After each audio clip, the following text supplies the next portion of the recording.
Jamais sans la grâce, une dévotion matinale qui vous connecte à la pensée de Dieu et vous donne la provision du ciel au quotidien.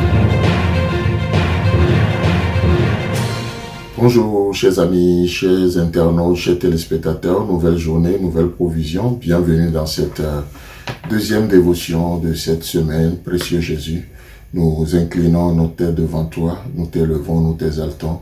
Viens ce matin et peu importe le lieu, peu importe l'heure, et remplis nos cœurs de ta présence. Nous prions pour l'atmosphère. Merci Jésus. Que ta présence prime sur toutes choses maintenant, au nom de Jésus-Christ. Amen. Alors, chers amis, chers internautes, hier, nous avions parlé un peu d'Éphraïm, qui il était, le constat, mais nous voyons l'amour de Dieu qui va au-delà du constat. Nous voyons la vérité de Dieu qui surplante la réalité au quotidien. C'est pour ça d'ailleurs que la Bible nous dit, vous connaîtrez la vérité et la vérité vous affranchira. Qu'est-ce que vous connaissez? Vous qui m'écoutez ce matin, qu'est-ce que vous connaissez? Vos réalités, si vous vous arrêtez juste aux réalités de vos vies, les réalités n'ont pas pour objectif de vous délivrer.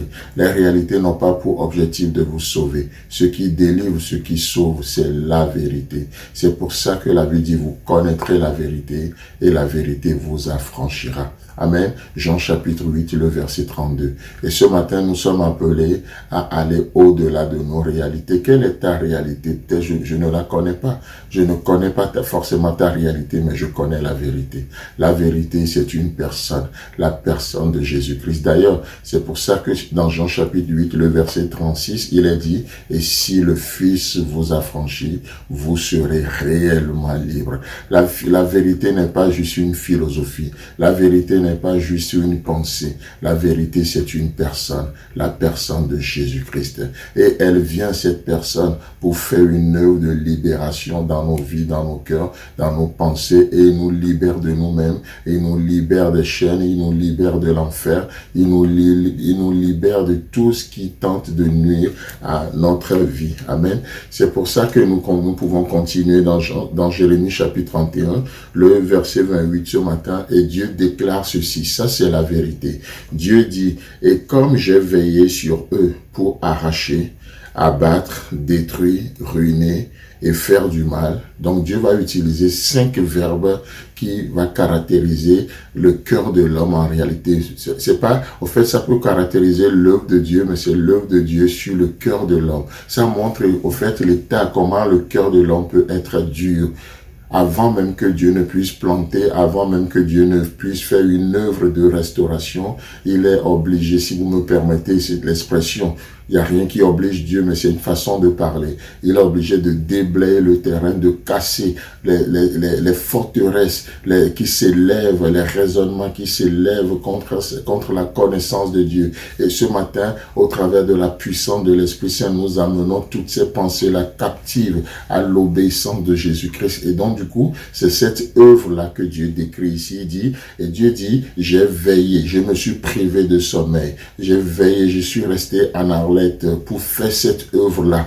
Et j'ai veillé de la même manière, de la même façon, avec autant d'énergie que j'ai déployé pour arracher ce que ma main n'a pas semé dans leur vie, pour abattre ce que ma main n'a pas investi dans leur vie, pour détruire le plan de l'ennemi qui prospérait dans leur vie et contre eux, pour ruiner les œuvres des ténèbres qui prospéraient contre eux, pour faire du mal à ces œuvres-là dans leur vie. Dieu dit, de la même façon que j'ai veillé pour le faire, il dit, écoutez bien ça, je veillerai sur eux pour bâtir et pour planter, dit l'Éternel. Waouh, ça c'est la rédemption. Dieu dit, je veillerai. Voici ce que je vais faire.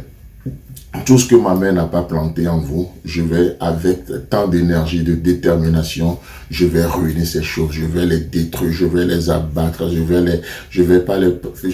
les ruiner dans vos vies.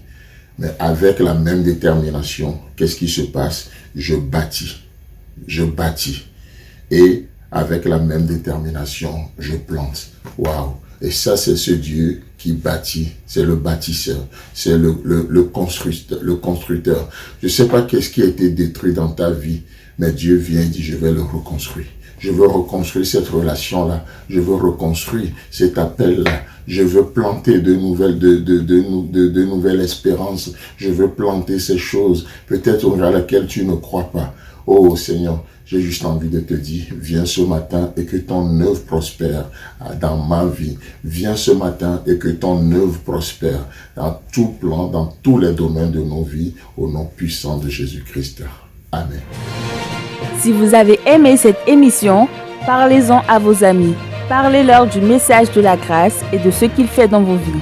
Pour un sujet de prière, une question ou pour devenir partenaire, contactez-nous au 00229 94 75 80 20.